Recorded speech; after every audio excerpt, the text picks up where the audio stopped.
Montana Territory, June 1882. The smoke had already blackened the sky by the time Barrett Tilden rode over the ridge.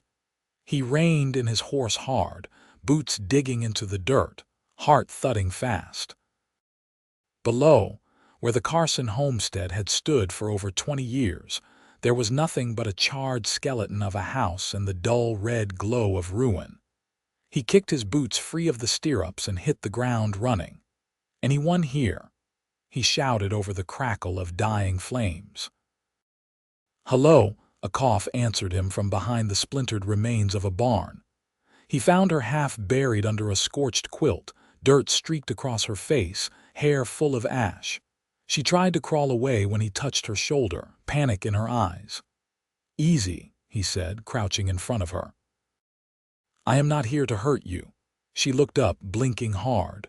Her dress was torn, the hem soaked in mud and soot, and her hands trembled as she fought to sit upright. "Fire took everything," she rasped. "My pa, the horses, even the dog." Barrett nodded, jaw tight. He took off his hat and pressed it over his chest. "Name's Barrett Tilden. You are safe now." She coughed again, voice raw. Zadie Carson." He wrapped his coat around her shoulders and glanced back at the smoking wreckage. "You got anyone left?" Her silence was answer enough.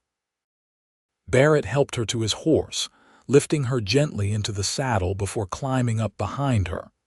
She did not speak again on the ride back to his ranch, head resting against his chest, arms limp. His place sat a few miles west, tucked in a quiet valley where the grass rolled soft and green this time of year. The small log cabin was humble one-room, a lean-to barn, a well out back.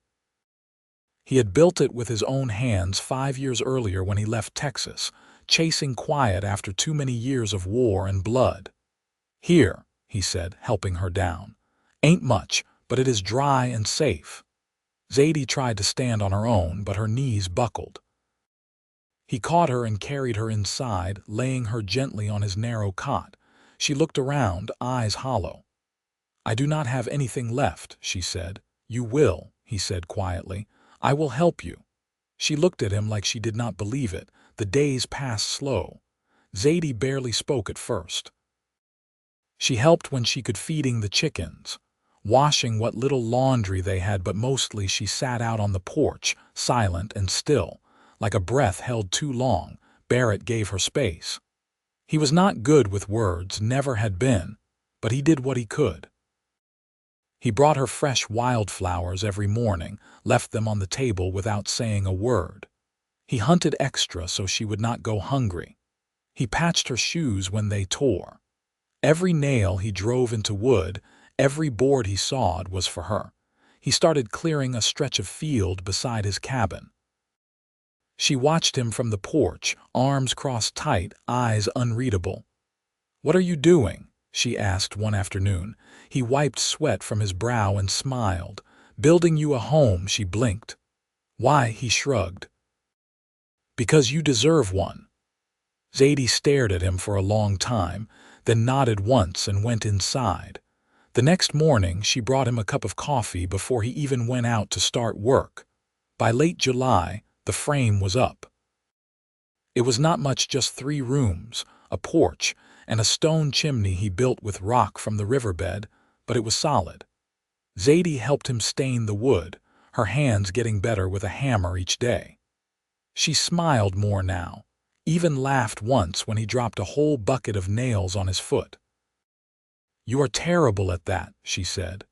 "Good thing I am better with a saw," he replied. They sat out on the new porch that night, watching the sky turn orange. She leaned against the post, her voice soft. "I never thought I would feel safe again." "You are," he said. "With me you are." She looked over at him, eyes shining. "Why are you doing all this?" He swallowed hard. "Because I care about you." She lowered her gaze and smiled. "I care about you too, Barrett." By August the house was livable. Zadie had picked out curtains from town, and Barrett had built her a rocking chair for the porch. She moved into the new place, and he stayed in the old cabin. At first, but some nights, she would stand on the porch with a lantern and wait for him to come back from the barn. And some nights, he would not make it past the porch before she wrapped her arms around him. One evening, after a long day of hauling firewood, she placed her hand on his chest and said, "You built me more than a house." He touched her cheek, voice low. "You gave me more than I ever thought I could have." She kissed him then, slow and sure. From then on, he never slept in the old cabin again. They did not talk much about the fire anymore. Zadie still had nightmares sometimes, but Barrett was always there when she woke, his hand in hers, his voice steady. "You are home now," he would say, and she would nod, burying her face against his shoulder. One morning she stood barefoot in the doorway, looking out at their field. The wind blew her hair loose, and the sun caught the quiet smile on her lips. He came up behind her, wrapping his arms around her waist. "You happy?" he asked. She turned in his arms and kissed him. "I am home." By early September, the days had cooled enough for the leaves to begin turning along the cottonwoods by the creek. Zadie stood in the garden patch behind the house, hands in the dirt as she pressed winter kale into the soil. The wind carried the scent of earth and wood smoke, and when she straightened, she could see Barrett at the far end of the pasture, mending the north fence line with quiet focus. She wiped her hands on her apron and watched him a moment. There was steadiness in the way he moved, measured, patient, as though he never rushed anything he meant to last. Later, as dusk softened the edges of the hills, she found him on the back stoop, whittling a piece of cedar into something shapeless. He didn't look up when she sat beside him, but she saw his mouth twitch slightly. "I've been thinking," she said, fingers laced in her lap, "about what I might do come spring." His knife paused mid-cut. "You mean to leave?" "No," she said, too quickly. "I mean to plant more than vegetables." Barrett glanced at her, the light from the lantern in the window catching the side of his face. "What are you thinking?" "I want to grow herbs, useful ones. Chamomile, horehound, maybe some yarrow. My mother knew all their uses." "I remember enough to start," he nodded slowly. "You'd be good at that." "I'd like to trade, maybe. Dry them, press them proper. Sell to the mercantile or folks passing through." Barrett lowered the cedar in his hands and looked at her fully. "I can build you a drying shed." "Doesn't have to be big," she smiled faintly. "You building me a whole town next. I'll stop when you stop needing things." "I don't want to need," she said. "I want to give back." "You already do." Zadie looked out toward the hills where the last of the sun dipped behind the ridgeline. "It's strange how the land holds quiet even after everything burns." Barrett set the wood down beside him. "It's still got roots, same as you."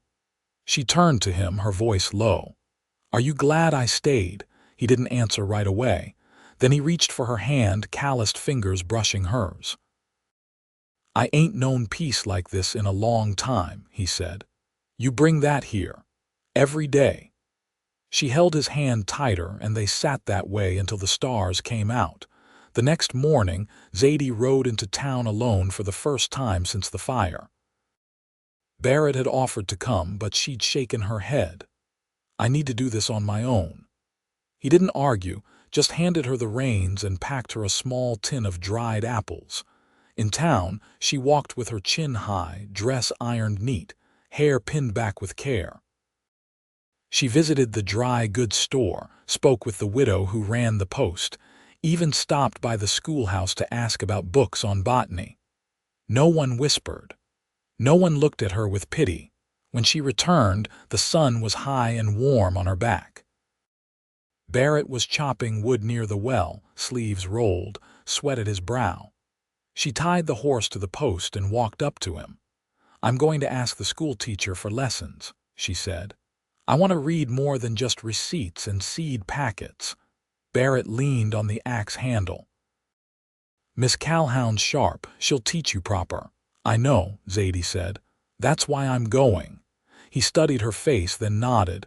"You're not the same woman I found under that quilt." She met his gaze. You're the reason I'm not." Barrett stepped forward, the space between them closing with quiet certainty. "If you ever forget who you are, I'll remind you." Zadie reached up, touching the edge of his jaw. "And if you forget what you've done for me, I'll remind you too." He kissed her then, slow and steady, like everything else he did with care, with purpose. That night, they sat at the table over a stew she'd made herself. He said little, but he took a second helping, and she watched him with a smile that reached her eyes. When they lay down, his arm slid around her waist in the dark, and she settled into him without a word. Outside, the wind moved through the trees, and the house held them in quiet, steady warmth. The first frost came in late October, thin and silver, clinging to the tall grass like breath held too long. Zadie rose early that morning, pulling her shawl tight as she stepped outside. The hush of the land in cold weather was different still, but bracing, like truth spoken plain. Barrett was already in the barn, oiling the harness leather by lantern light. She leaned against the doorframe and watched him work. His hands moved with a quiet thoroughness, and the way he looked at things as if they were worth fixing settled something steady in her. "I found an old ledger in the root cellar," she said. "Blank pages, mostly." Barrett kept working, voice low. "You thinking of keeping books?" "I'm thinking of keeping memories," she answered. "Some things I don't want to lose again." He looked over at her then, eyes soft beneath the brim of his hat. "You write what you need. Words got weight when they're yours."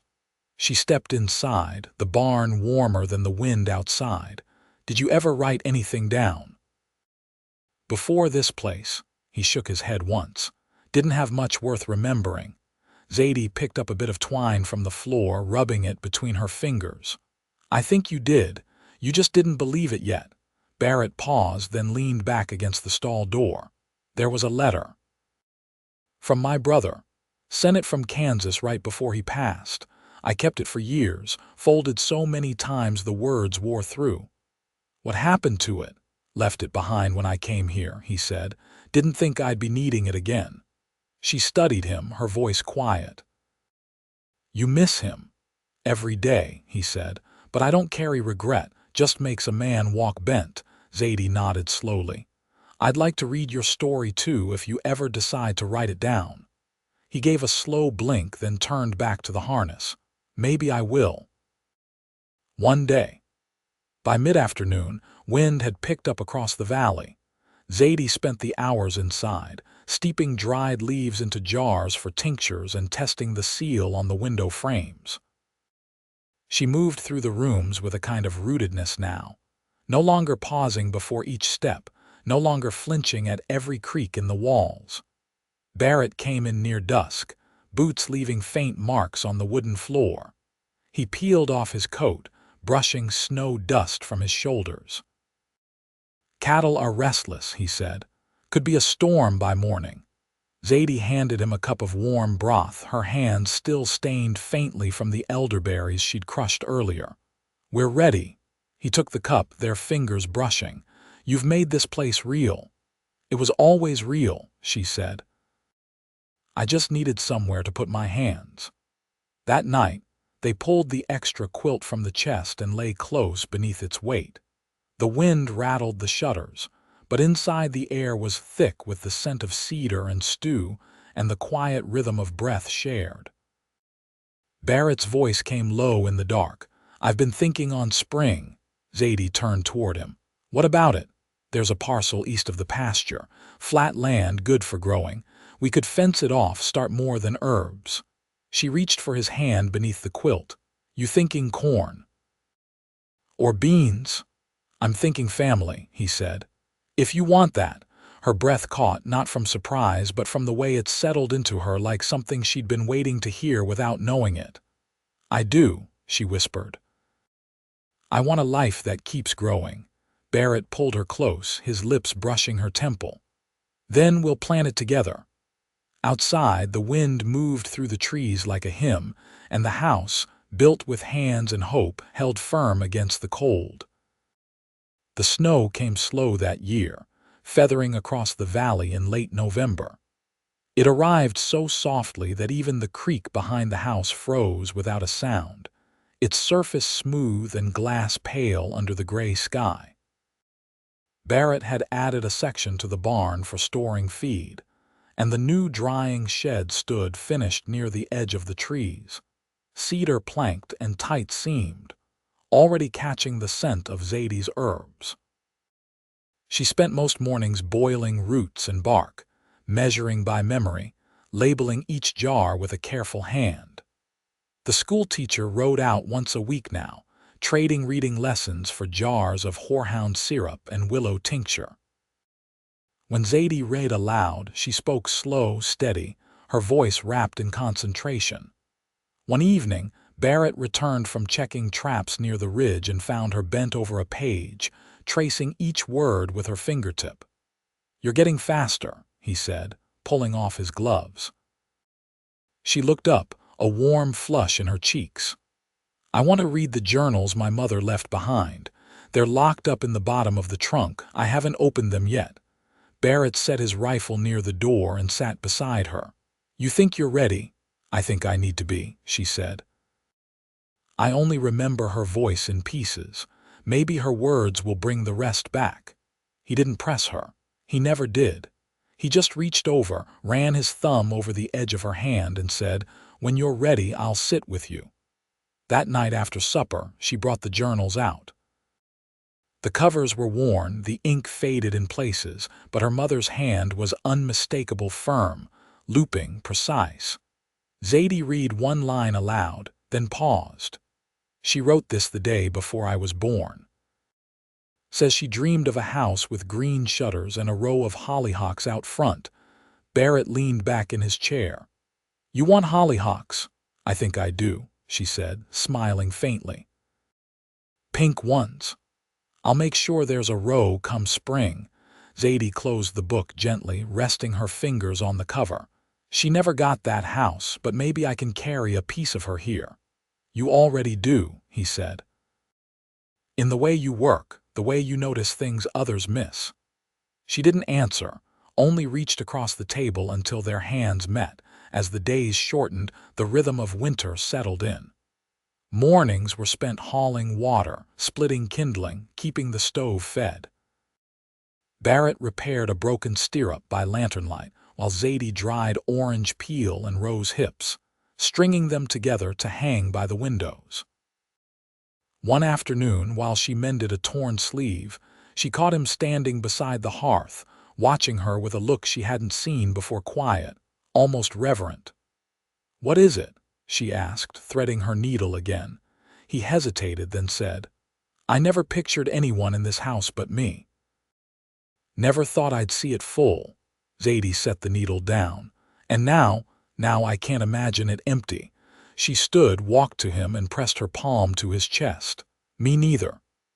They spent the long evenings by firelight. She read aloud sometimes, stumbling now and then, but he never corrected her. Other nights, they played checkers on a board he carved himself, or simply sat in silence while the wind moved through the chimney. On the first day of December, she found a parcel wrapped in brown paper beneath her pillow. Inside was a hand-stitched apron, faded blue cotton with white thread edging. "I saw the fabric at the mercantile last time I went," Barrett said from the doorway. "Figured you'd wear it better than the shelf did." Zadie held it close, then crossed the room and kissed him, slow and certain, her fingers curled into the collar of his shirt. "I love you," she said, her voice firm. He touched her cheek, his thumb brushing her temple. "I've loved you since the day you stepped off my horse and didn't let go." The next morning, the first real snow fell thick, quiet, and heavy enough to blanket everything in clean white. They stood on the porch, side by side, watching it gather on the fence posts and the roof of the drying shed. Zadie reached for his hand. "You think come spring we could build shutters?" Barrett nodded. "Green ones. And I'll start digging for hollyhocks once the ground thaws." She leaned into him, the cold forgotten beneath the steady warmth of his arm. "Then this really is my mother's house too," she said. "No," Barrett said, pressing a kiss to her hair. "It's yours, yours and mine, and it always will be." The snow held until March, not heavy but enough to keep the ground hard beneath the surface. Zadie marked the days on the ledger she now used for more than Herb's notes about the soil, the weather, her thoughts on how to lay out the garden rows come thaw. She kept it neat, every line in her own handwriting. Barrett had taken to carving in the evening small things mostly. A spoon, a lidded box, a horse's head with one ear tipped back. He wasn't trying to show anyone. He just liked the feel of the blade in his hand, the way wood gave way when you worked with it instead of against it. They settled into a rhythm that required no explanation. If she left the kettle turned just so, he'd refill it before she asked. If he rubbed his shoulder after hauling feed, she'd press warm cloth to it without a word. Everything between them had become known without needing to be spoken. One night after the wind had quieted and the fire burned low, Zadie said, "I've been thinking about the land east of the creek." Barrett looked up from the handle he was shaping. "You want to plant there too?" "No," she said. "I want to set stones there. For the ones I lost." Barrett rested the knife on the table. "You tell me what you need, I'll help place them. I want them simple, just names. My father, my mother, the dog too, if that's not foolish." "It's not foolish," he said. They mattered. She nodded once, then folded her hands in her lap. "I couldn't bury them proper, but I can give them ground now, somewhere still." They walked there together the next morning, boots crunching over the last of the crusted snow. Barrett carried the stones in a sack slung over his shoulder. Zadie held a bundle of dried grass and a strip of cloth she'd stitched herself. They set the stones in a line beside the cottonwood, and she tied the cloth between two thin branches. When it fluttered in the wind, she whispered, "Now they're not wandering anymore." Barrett stood beside her silent. He didn't offer comfort, he offered presence, and that was what she needed. Spring came late, but when it did, it came fast, buds pressing from branches, creek water rising with thaw, the air thick with new things. Barrett built her raised beds beside the house, and she planted by moonlight, hands deep in the warming soil. One morning in April, she found him in the pasture closest to the hills, driving stakes into the ground. "What are you marking?" she called. He looked over his shoulder. "I want to build a smokehouse for curing meat and drying fish. If we're thinking long seasons ahead, we'll want it." She stepped closer, brushing her hand along the top rail he'd just set. "You think that far ahead now?" "I do," he said. "Because I've got something worth planning for." She watched him for a long moment, then said, "I'd like to be married before summer's end." Barrett leaned on the post, eyes steady. "You sure?" "I've never been more," he nodded once. "Then let's do it right. Our way." They wed in June, beneath the cottonwood by the stones. The schoolteacher came and the widow from the post. A neighbor brought a fiddle and a pie. There wasn't a preacher, but Barrett spoke his promise with both hands around hers, and Zadie answered with her voice clear and strong. They danced in the field, and she laughed so hard her hair came loose. He didn't care. Neither did she. That night, after the guests had gone and the fire burned low, they sat on the porch under a sky full of stars. Zadie rested her head against his shoulder. "I never thought I'd find a life like this." Barrett kissed her temple. "You didn't find it, Zadie, you made it." Their first year brought more than flowers. The drying shed filled with jars. The smokehouse stood solid and sweet with hickory. Chickens nested under the eaves. She learned to read the weather in the shapes of clouds, and he learned to listen when she said the soil needed lime. They didn't talk about the past anymore, not because it hurt, but because it no longer defined them. In the fall, she stood barefoot in the garden, holding her belly with both hands. "It's early yet," she said. Barrett came to her side, resting his palm over hers. Still, we'll be ready. He built a cradle from pine, carved a feather into the headboard. That winter, they brought their daughter into a world still turning with wind and fire and frost. Zadie held her close, wrapped in the same shawl she'd worn on the day everything changed. Barrett sat beside them, his hand resting lightly over both of theirs. They named her Lark, for the morning bird, for new beginnings, and when the snow fell again, they were ready for it inside a home built with hands and quiet trust, filled with warmth that would not leave. Everything that had been broken was mended. Everything that had been lost had found its place. Together they stayed, always,